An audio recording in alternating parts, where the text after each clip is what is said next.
Frontier Medicine by Simon Cross. The afternoon sun cast long shadows across the Colorado mining town of Silver Springs as Abigail Morgan brought her wagon to a halt in front of the general store. Dust from the journey clung to her blue calico dress and coated her throat, but she held herself with the dignity of someone accustomed to hardship.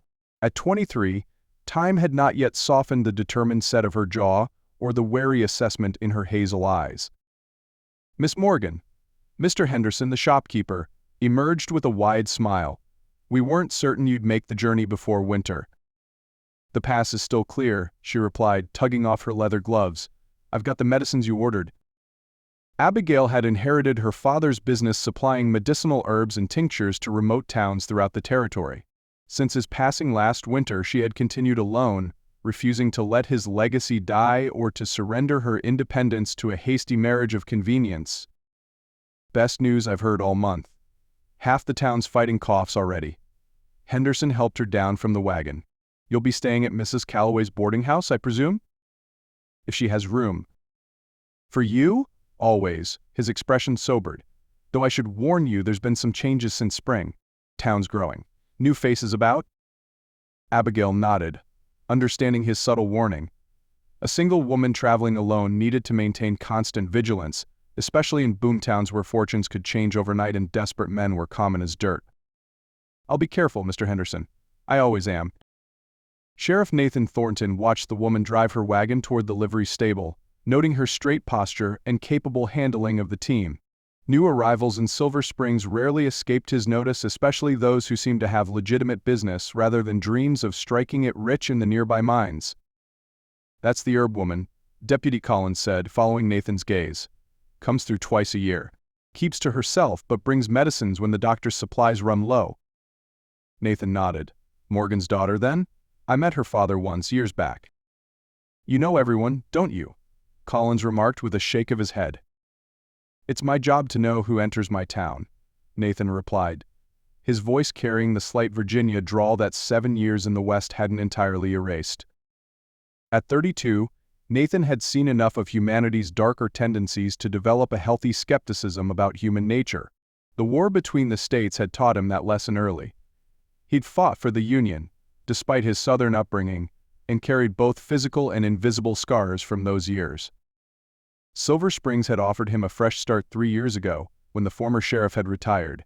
The town council had wanted someone with both military experience and enough education to navigate the increasingly complex challenges of a growing settlement. Nathan fit their requirements perfectly, having attended 2 years at a Philadelphia university before the war interrupted his studies. I've got the night rounds, Collins offered. Unless you'd rather take them? Nathan shook his head. No, you go ahead. I've got paperwork to finish. The truth was, he'd been sleeping poorly of late, troubled by nightmares that left him sweating and disoriented. Better to work through the night than to face those demons in the dark. Abigail arranged her bottles and packets on the table in Mrs. Calloway's parlor, which the kindly widow had offered for her to use as a temporary apothecary. Word spread quickly in small towns, and by mid-afternoon, a steady stream of customers had appeared, seeking remedies for everything from arthritis to croup. This should reduce the fever, she explained to Mrs. Peterson, whose youngest child had been ill for 3 days. 3 drops in water, morning and night. If she's not improved by tomorrow evening, send for me. The woman clutched the small bottle gratefully. God bless you, Miss Morgan. The doctor's been out at the Jameson Ranch for days. Their youngest took a bad fall. Abigail nodded sympathetically, making a mental note to set aside some of her strongest pain tincture for the Jameson child. As she wrapped Mrs. Peterson's other purchases, the parlor door opened, admitting a tall, broad-shouldered man whose sheriff's badge caught the late afternoon light. Something in his steady gaze caused Abigail to straighten, her fingers momentarily stilling on the brown paper package. Miss Morgan? His voice was deep, with an unexpected softness to it. I'm Sheriff Thornton. Thought I should introduce myself, since you'll be staying in town a while. Sheriff. She nodded politely, finishing her wrapping and handing the package to Mrs. Peterson. Is there a problem with my conducting business here? His mouth quirked slightly. No, miss. Just being neighborly. Mrs. Peterson gathered her purchases. Sheriff Thornton keeps us all safe, Miss Morgan. We're lucky to have him. After the woman left, an awkward silence fell. Abigail busied herself reorganizing her display, aware of the lawman's continued presence. "Your father spoke highly of you," he said finally. "Said you had a gift for healing that surpassed even his." Surprised, Abigail looked up. "You knew my father?" "We met when I was deputy in Denver. I had a bullet wound that wasn't healing right. Doctor couldn't help, but your father did." "The wound salve," she said, recognition dawning. "With the yarrow and comfrey." He nodded, and something passed between them, a moment of connection bridging the careful distance both maintained with strangers. "I still have some of that," she offered, hesitating before adding, "if you need it." "Thank you," but the old wounds finally settled. His eyes, deep blue and thoughtful, assessed her with quiet intensity. "It's good to have you in Silver Springs, Miss Morgan. Town needs someone with your skills." As he turned to leave, she found herself strangely reluctant to see him go. "Sheriff Thornton?" He paused at the door. "My father never spoke of you." A shadow crossed his face. "No reason he should have. I was just another patient." He touched the brim of his hat. "Good day, Miss Morgan." After he'd gone, Abigail found herself staring at the door, wondering what else he hadn't told her about his acquaintance with her father. That evening, after closing her temporary shop, Abigail joined the boarding house residents for dinner. Mrs. Calloway served a hearty stew with fresh baked bread, a welcome change from trail rations. "The sheriff came by," Mrs. Calloway remarked, refilling Abigail's coffee cup. "Said he knew your father." "So he mentioned." Abigail kept her tone neutral, aware of the other boarders' curious glances. "I didn't realize father traveled as far as Denver." "Oh, your father went everywhere," the older woman said. "Always said healing didn't respect territorial boundaries." A young miner at the end of the table piped up. "Sheriff's a good man. Keeps the peace without much fuss. Not like some lawmen I've known who are quicker with their guns than their wits." "He doesn't talk much about his past," another boarder added. "Came here from somewhere back east after the war." "Virginia," Mrs. Calloway corrected, "though he fought for the Union. Caused quite the family rift, from what little he said." Abigail absorbed this information silently. She had little interest in the sheriff's personal history, she told herself, despite the strange connection she'd felt when he mentioned her father. In her experience, men of authority, lawmen, mayors, town leaders, often viewed independent women with suspicion at best, contempt at worst. Yet there had been something in Sheriff Thornton's gaze that suggested he saw her clearly, without the usual prejudice. It was unsettling. Later, alone in her small room, Abigail reviewed her ledger by lamplight. 3 more days of business in Silver Springs, then on to Willow Creek before the mountain passes became treacherous. No time for distractions or idle curiosity about brooding lawmen with secrets in their eyes. Nathan's office was quiet save for the scratch of his pen and the occasional pop from the pot-bellied stove. The stack of wanted posters and correspondence from other jurisdictions never seemed to diminish, no matter how many hours he dedicated to the task. A knock at the door provided welcome interruption. "Come in," he called, expecting Deputy Collins with the evening report. Instead, Abigail Morgan stepped inside, holding a small cloth-wrapped package. The lamplight caught copper highlights in her chestnut hair, now neatly arranged instead of wind-blown as it had been earlier.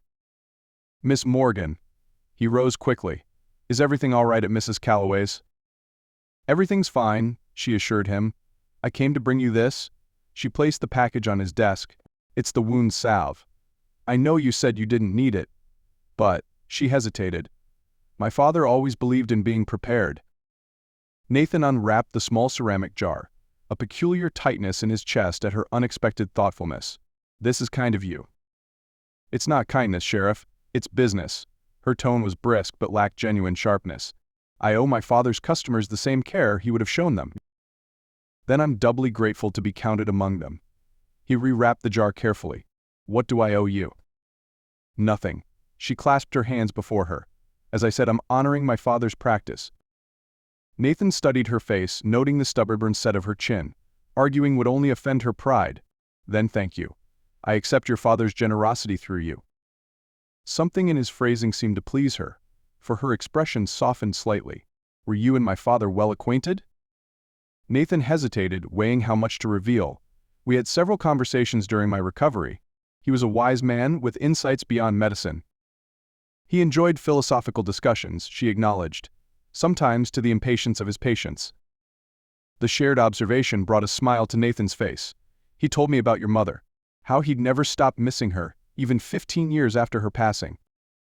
Abigail's composure faltered. He rarely spoke of her to me. Perhaps it was too painful, with you bearing such resemblance to her. Her eyes widened. How would you know that? Nathan realized his mistake immediately. He carried a small portrait, showed it to me once. Her gaze sharpened with suspicion. My father never carried a portrait of my mother. He said memorials kept grief too fresh. Caught in the lie, Nathan sighed. Miss Morgan, please sit down. I prefer to stand, Sheriff, until you explain how you know about my resemblance to my mother. Because I know more about your father than I've admitted. He gestured again to the chair. Please. This may take some explaining. After a moment's hesitation, she perched on the edge of the seat, back straight, eyes wary. I met your father first in Willow Creek, not Denver, Nathan began, 5 years ago. I wasn't a lawman then, just a drifter with a bad shoulder and worse nightmares. He ran a hand through his dark hair. The war had left me, damaged in ways that weren't visible.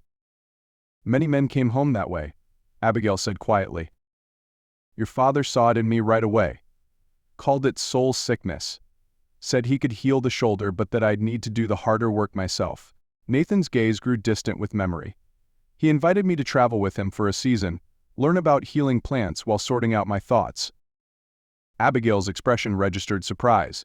He never mentioned taking on an apprentice. I wasn't much of one, Nathan admitted. But for 3 months I helped drive his wagon, set up his treatments in town after town. In return, he listened when I was ready to talk, offered wisdom when I needed guidance. That sounds like father, she conceded. He spoke of you often, with great pride. Showed me a sketch he'd made of you and your mother together, from memory. Nathan met her eyes directly. He said you had her features but his stubborn nature. A flush rose in Abigail's cheeks. Why didn't you tell me this straight away? Would you have believed a stranger claiming such intimacy with your father? Or would you have suspected me of trying to manipulate you somehow? He shook his head. I thought it better to establish myself as a casual acquaintance. That was presumptuous, she said, but without real anger. Perhaps. He leaned forward, resting his forearms on the desk. Your father helped me find my way back to myself, Miss Morgan. When we parted, he suggested I consider using my education to help bring order rather than participating in chaos. That advice eventually led me here. Abigail absorbed this revelation, her expression shifting from skepticism to thoughtful consideration. You said he drew a sketch of my mother and me? Nathan opened his desk drawer and removed a thin leather portfolio. From it, he withdrew a yellowed paper, carefully preserved. He gave me this before we parted, said looking at it reminded him that healing came in many forms. He handed the sketch across the desk. Abigail took it with trembling fingers, studying the charcoal drawing of a woman holding a young girl of perhaps 7 or 8. Both had the same delicate features and determined expression that Abigail now possessed as a woman. I've never seen this, she whispered. I have no images of her at all. It's yours now, Nathan said quietly. I've kept it safe, but it belongs with you. Tears gathered in her eyes. Why didn't he ever show this to me? Some gifts can only be given by strangers, Nathan suggested gently. Maybe he knew you'd receive it when you needed it most. The next morning, Abigail found herself distracted as she tended to patients. The sheriff's revelations had unsettled her carefully ordered understanding of her father, and by extension, herself. That her father had taken a troubled war veteran under his wing wasn't surprising. He'd always had a soft spot for damaged souls. But that he'd shared so much of his private thoughts with this stranger, while maintaining his habitual reticence with his own daughter, left her feeling oddly betrayed. And yet, the sketch was a treasure beyond measure. She'd studied it by lamplight until well past midnight, searching for details of the mother she barely remembered. The woman's gentle smile, so like her own, the protective curve of her arm around young Abigail's shoulders. Her musings were interrupted by a commotion outside. Men's voices raised in anger, then a woman's frightened cry. Abigail hurried to the window in time to see Sheriff Thornton positioning himself between a well-dressed woman and a red-faced man whose hand hovered near his holster. Step aside, Sheriff, the man demanded, his words slurred with drink despite the early hour. This is between me and my wife.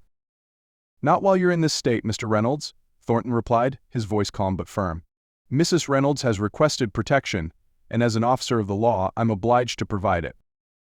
Protection. From her own husband. Reynolds spat. She's my property, same as my horse or my claim. Something cold and dangerous flashed in the sheriff's eyes. No person is property in this territory, sir. Now, I suggest you go sober up before you say something that lands you in my jail. A crowd had gathered to watch the confrontation. Abigail slipped outside, moving to stand near Mrs. Reynolds, whose face was partially hidden by a patterned bruise. Reynolds noticed the movement. Who's this, then? Another interfering female. This is Miss Morgan, our visiting healer, Sheriff Thornton said, not taking his eyes off the angry man. And if you had any sense, you'd be grateful we have medical help available for injuries you've caused. For a tense moment, it seemed Reynolds might draw his weapon. Then, seeming to register the growing crowd of unsympathetic onlookers, he backed down. This isn't finished, he growled before stalking away toward the saloon. Once he'd gone, Sheriff Thornton turned to the frightened woman. Mrs. Reynolds, Miss Morgan can tend to your injuries while I arrange safe passage to your sisters in Denver. The woman nodded tearfully. Thank you, Sheriff. I never thought he'd... She broke off, voice choked with emotion. Let's get you inside, Abigail said gently, guiding her toward the boarding house. As they passed Thornton, his eyes met Abigail's. Something unspoken passed between them, recognition of shared purpose, perhaps, or simple acknowledgement of life's complexities. Whatever it was, Abigail felt it like a physical touch, warming places long grown cold. Over the next 2 days, Abigail found herself crossing paths with Sheriff Thornton frequently. He escorted Mrs. Reynolds to the stagecoach bound for Denver, having convinced her husband through means Abigail didn't inquire about, to allow her departure without further trouble. He stopped by her temporary apothecary to purchase supplies for the jail's medical kit. Once they even found themselves beside each other in the general store, reaching for the same tin of hard candies. My one weakness, he admitted with a rueful smile, yielding the tin to her. Mine as well, she confessed. The peppermint ones remind me of Christmas with my father. His smile deepened. He always carried them in his coat pocket, said they were medicinal. For the spirit, not the body, they finished in unison, then laughed at the shared memory. It was strange, Abigail thought later, how someone who had known her father for mere months could evoke his presence so vividly. Stranger still was the growing awareness that beneath Sheriff Thornton's composed exterior lay a depth of understanding that both intrigued and frightened her. On her final evening in Silver Springs, after packing her remaining supplies for the journey to Willow Creek, Abigail accepted Miss Calloway's invitation to sit on the porch and enjoy the sunset. The October air carried the first hint of winter's approach, but the western sky blazed with color worth the chill. You've done good business this visit, Miss Calloway observed, her knitting needles clicking steadily. Town appreciates your coming, especially with winter approaching. It's been a profitable stop, Abigail agreed, though her thoughts were not on commerce. Sheriff Thornton thinks highly of you, the older woman continued, too casually. Mentioned your father trained you well. Abigail felt warmth rise in her cheeks. We've had several interesting conversations. Mrs. Calloway's knowing smile suggested she understood more than Abigail had said. He's a good man.